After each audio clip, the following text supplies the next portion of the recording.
រឿងភូមិបាត់វិញ្ញាណនិងកែវភ្នែកទី3នេះជាសាច់រឿងថ្មីស្រឡាំងមួយបែបព្រឺព្រួចស៊ើបអង្កេតនិងបង្កប់នៅទស្សនវិជ្ជាចម្លែកប្លែកពីមុនដែលនិយាយអំពីអាថ៌កំបាំងនៃវិជ្ជាអាគមនិងដែនដីអរូបីសិលាគឺជាយុវជនម្នាក់ដែលមានអាជីពជាអ្នកថតរូបនិងដើរកម្សាន្តបែបផ្សងព្រេងថ្ងៃមួយពេលដែលគេកំពុងបើកបរម៉ូតូកាត់តាមព្រៃជ្រៅនៃខេត្តរតនគិរីម៉ូតូរបស់គេស្រាប់តែខូចចំពេលដែលមេឃជិតងឹតសិលាបានដើរអូសម៉ូតូកាត់ផ្សែងអាប់ត្រជាក់រហូតដល់បានជួបភូមិមួយដែលមានរបងឫស្សីខ្ពស់ៗព័ទ្ធជុំវិញស្ងាត់ជាងងំគ្មានសូម្បីតែសំឡេងឆ្កែព្រុស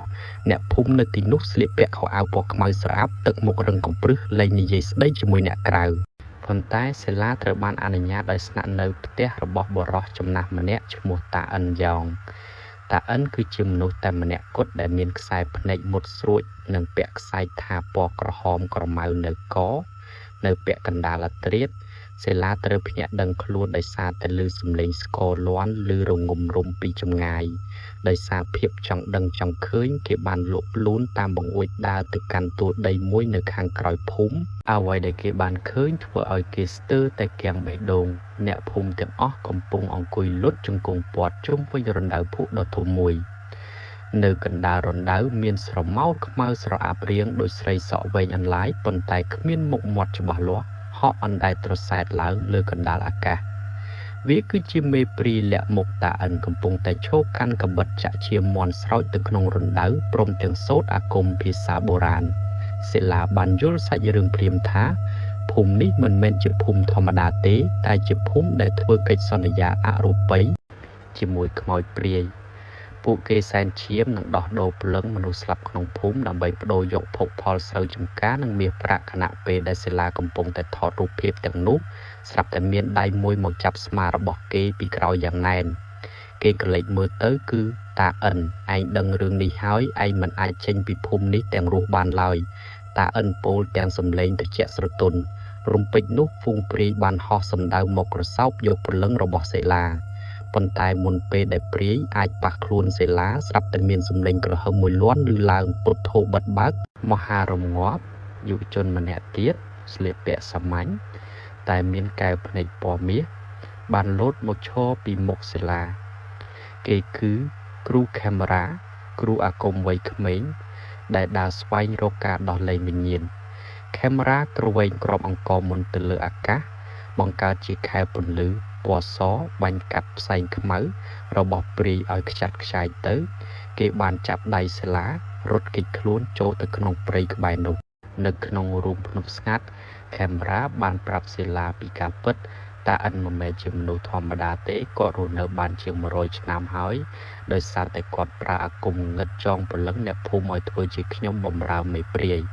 អ្នកភូមិទាំងនោះស្លាប់ទៅលែងបានទៅចាប់កំណើតគឺត្រូវខ្លាចជាចំណីរបស់មេព្រាយភ្នំនេះឯងកាមេរ៉ារបស់ឯងបានថតជាប់ស្នូលវិញ្ញាណរបស់វាហើយដូច្នេះពួកវាត្រូវតែតាមសម្រាប់ឯងដើម្បីបំផ្លាញភស្តុតាងកាមេរ៉ាបានសម្រេចចិត្តប្រើប្រាស់សិលាជាធ្នាក់ដើម្បីចូលទៅកំទេចឬគល់នៃអាគមងឹតនេះម្ដងនឹងជាដាច់ខាតលោកបានយកទឹកមន្តចាលើថ្ងាសសិលាដើម្បីបើកកែវភ្នែកទី3ឲ្យសិលាអាចមើលឃើញផ្លូវដើររបស់វិញ្ញាណនៅព្រឹកបន្ទាប់កាមេរ៉ានិងសិលាបានដើរចូលទៅក្នុងភូមិវិញចំតាអិននិងអ្នកភូមិដែលត្រូវអាគមបញ្ជាបានឈរកាន់ដាវកាន់ពូថៅឡោមព័ទ្ធពួកគេកាមេរ៉ាឯងនៅក្មេងណាស់មិនអាចបំបីកិច្ចសន្យាអាយុរាប់រយឆ្នាំនេះបានឡើយតាអិនស្រែកឡើងរួចសូត្រអាគមបើកដីបញ្ចេញមេព្រាយលាក់មុខឲ្យមកបឺតជញ្ជក់ឈាមកាមេរ៉ាអង្គុយពេនភ្នែនយ៉ាងស្ងប់ស្ងៀមលោកដកបច្ចារសាស្ត្រាធ្វើពីស្ពាន់បុរាណមកសរសេរអក្សរយ័ន្តលើអាកាសពន្លឺអក្សរយ័ន្តបានហោះទៅចងជើងមេព្រាយជាប់ទន្ទឹមនឹងនោះលោកស្រែកប្រាប់សិលាប្រើកាមេរ៉ារបស់ឯងចុចថតចំកណ្ដាលទ្រូងមេព្រាយត្រង់កន្លែងដែលមានពន្លឺខៀវនោះជាកិច្ចសន្យាសិលាបើកភ្នែកទី3មើលឃើញចំណុចខ្សោយយ៉ាងច្បាស់គេលើកកាមេរ៉ាឡើងសង្កត់ចិត្តឲ្យនឹងរួចចុចថតប្រើពន្លឺឡាស់នៃកាមេរ៉ាដែលផ្សំជាមួយធាតុពន្លឺសិលរបស់កាមេរ៉ាបានជះចាំងចំទ្រូងមេព្រាយស្រែកវាស់មេព្រាយលាក់មុខស្រែកយំយ៉ាងឈឺចាប់រាងកាយអរូបីរបស់វាចាប់ផ្ដើមប្រេះស្រកានិងឆេះសន្ធោសន្ធៅរលាយคล้ายជាផ្សែងទៅលើមេឃកិច្ចសន្យាស្បែកសត្វដែលតាអិនលាក់ទុកក្នុងផ្ទះក៏បានឆេះខ្ទេចខ្ទីគ្មានសល់ពេលមេព្រាយស្លាប់អាគមងឹតបកមកស៊ីតាអិនវិញ ធ្វើឲ្យរាងកាយរបស់គាត់ស្ងួតក្រៀមក្រញ៉ង់ដួលស្លាប់ភ្លាមៗមួយរំពេចចំណែកឯអ្នកភូមិទាំងអស់ក៏បានភ្ញាក់ស្មារតីឡើងវិញទឹកមុខដែលធ្លាប់តែស្លេកស្លាំងប្រែជាមានឈាមជ័រមានស្នាមញញឹមនិងដឹងខុសត្រូវពួកគាត់បានលុតជង្គង់អរគុណគ្រូខេមរានិងសេឡាដែលបានផ្ដល់សេរីភាពភ្លើងព្រលឹងឲ្យពួកគាត់វិញថ្ងៃបន្ទាប់ពេលសេឡាបើកបរម៉ូតូចេញពីព្រៃគេក៏លេចមើលទៅក្រោយវិញភូមិនោះបានរលាយបាត់ពីខ្សែភ្នែកលែងមានតទៅទៀតហើយព្រោះវាជាភូមិអរូបីដែលបានទៅចាប់កំណើតថ្មីដោយសន្តិភាពសិលាសម្លឹងមើលរូបថតក្នុងកាមេរ៉ាដែលឃើញមានតែរូបភាពព្រៃឈើដ៏ស្រស់ស្អាតនិងពន្លឺព្រះអាទិត្យពណ៌មាសនៅខែក្រោយមកសិលាបានត្រឡប់មកដល់ផ្ទះរបស់គេនៅទីក្រុងភ្នំពេញវិញជីវិតរបស់គេហាក់ដូចជាវិលមករកភាពប្រក្រតីប៉ុន្តែមានរឿងមួយដែលផ្លាស់ប្ដូរទាំងស្រុងកែវភ្នែកទី3ដែលគ្រូខេមរេបានបើកឲ្យនោះมันបានបិទទៅវិញឡើយសិលាអាចមើលឃើញពន្លឺអូរ៉ានៃអារម្មណ៍មនុស្សនិងស្រមោលអរូបីដែលហោះហើរតាមចិញ្ចើមថ្នល់នាពេលយប់រឹតតែចម្លែកជាងនេះទៅទៀតកាមេរ៉ាដែលគេធ្លាប់ប្រើថតមេព្រាយនោះបានប្រែប្រួលធាតុរាល់ពេលដែលគេចុចថតរូបមនុស្សម្នាក់វាមិនត្រឹមតែជាប់រូបរាងកាយខាងក្រៅទេប៉ុន្តែវាថតជាប់ទាំងសមោវិញ្ញាណឬកម្មពៀដែលកំពុងតោងទាមពីក្រោយខ្នងរបស់មនុស្សម្នាក់នោះទៀតផងសិលាចាប់ផ្ដើមយល់ថានេះមិនមែនជាជំងឺឬជាការភ័ន្តច្រឡំទេប៉ុន្តែវាជាអាវុធម្យ៉ាងដែលចក្រវាលប្រគល់ឲ្យគេដើម្បីជួយមនុស្សគេបានសម្រេចចិត្តបង្កើតការពិព័រណ៍រូបថតមួយឈ្មោះថាពន្លឺនៅពីក្រោយស្រមោលដើម្បីលបោះស្វែងរកមនុស្សដែលកំពុងរងគ្រោះដោយសារអំពើអាគមងឹតនៅក្នុងថ្ងៃបើកពិព័រណ៍រូបថតមានបរិះមហាសេដ្ឋីចំនួនម្នាក់ឈ្មោះអុកញ៉ាវិបុលបានដើរទស្សនាពេលដែលសិលាសម្លឹងមើលទៅអុកញ៉ាវិបុលដោយកែវភ្នែកទី3គេរន្ធត់ចិត្តយ៉ាងខ្លាំងនៅលើស្មារបស់អុកញ៉ារូបនោះមានស្រមោលខ្មោចព្រាយកុមារកូនក្រ2នាក់កំពុងអង្គុយជីកនិងយកដៃខ្ទប់ភ្នែកគាត់ជានិច្ចមុខមាត់របស់អុកញ៉ាវិបុលខ្មៅស្រអាប់ភ្នែកស្លុតហាក់ដូចជាមនុស្សដែលចិត្តអស់អាយុខ្សាយសិលាដឹងភ្លាមថាអុកញ៉ារូបនេះកំពុងត្រូវអំពើអាគមខ្មៅលំដាប់ធ្ងន់ធ្ងរដែលធ្វើឲ្យគាត់វង្វេងវង្វាន់បាត់បង់ទ្រព្យសម្បត្តិនិងសុខភាពសិលាបានដើរទៅជិតរួចលបថតរូបគាត់មួយសន្លឹកនៅក្នុងកញ្ចក់លេនកាមេរ៉ាបានបង្ហាញពីខ្សែអំបោះខ្មៅមួយខ្សែរត់ចេញពីករបស់អុកញ៉ាវិបុលសំដៅតភ្ជាប់ទៅកាន់ទិសខាងលិចដែលជាសញ្ញាប្រាប់ពីទីតាំងរបស់គ្រូអាគមងឹតដែលកំពុងធ្វើបាបគាត់សិលាបានសម្រេចចិត្តផ្ញើសារជាបន្ទាន់មួយទៅកាន់គ្រូខេមរាតាមរយៈលេខសម្ងាត់បងខេមរាគិតរកឃើញខ្សែស្លាឡៃអាគមងឹតថ្មីមួយទៀតហើយ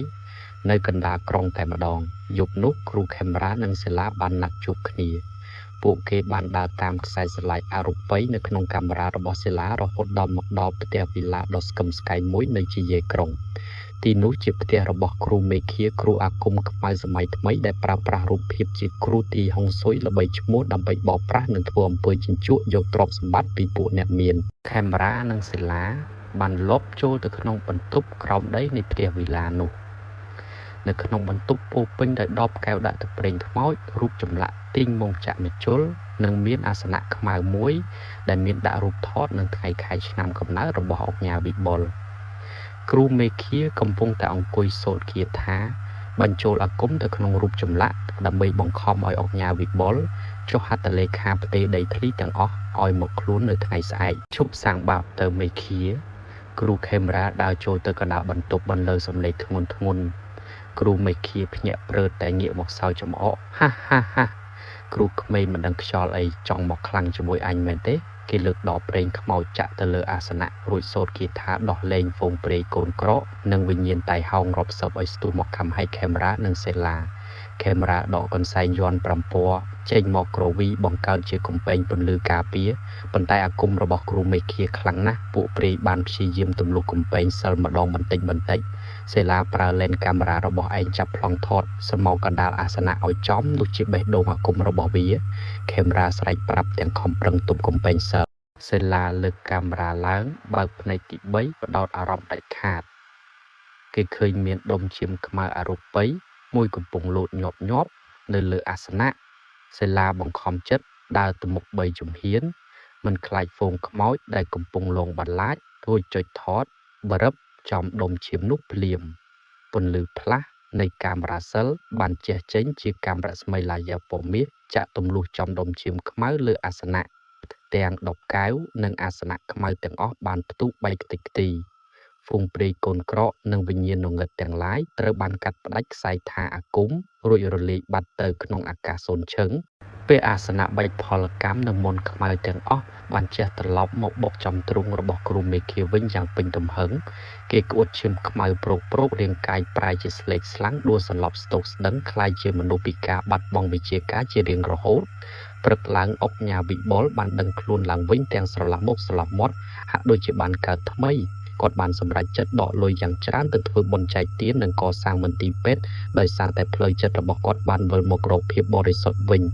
នៅឯហាងកាហ្វេតូចមួយសេឡានិងគ្រូខេមរ៉ាអង្គុយជជែកគ្នាសេឡាសម្លឹងមើលកាមេរ៉ាក្នុងដៃរួចពោលថាបងខេមរ៉ាពេលនេះខ្ញុំយល់ហើយវិទ្យាសាស្ត្រនិងបច្ចេកវិទ្យាវាមិនមែនជាសត្រូវរបស់អាគមផ្លូវសទេ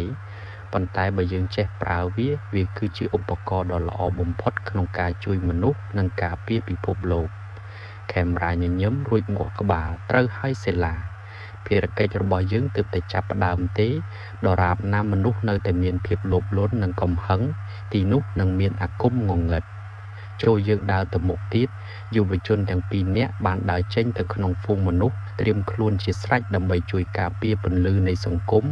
ដោយម្នាក់ប្រើមន្តអាគមបារមីនិងម្នាក់ទៀតប្រើកែវភ្នែកវិទ្យាសាស្ត្របញ្ចប់សាច់រឿងភូមិបិទវិញ្ញាណនិងកែវភ្នែកទី3ដោយបរិបូរណ៍សូមអរគុណ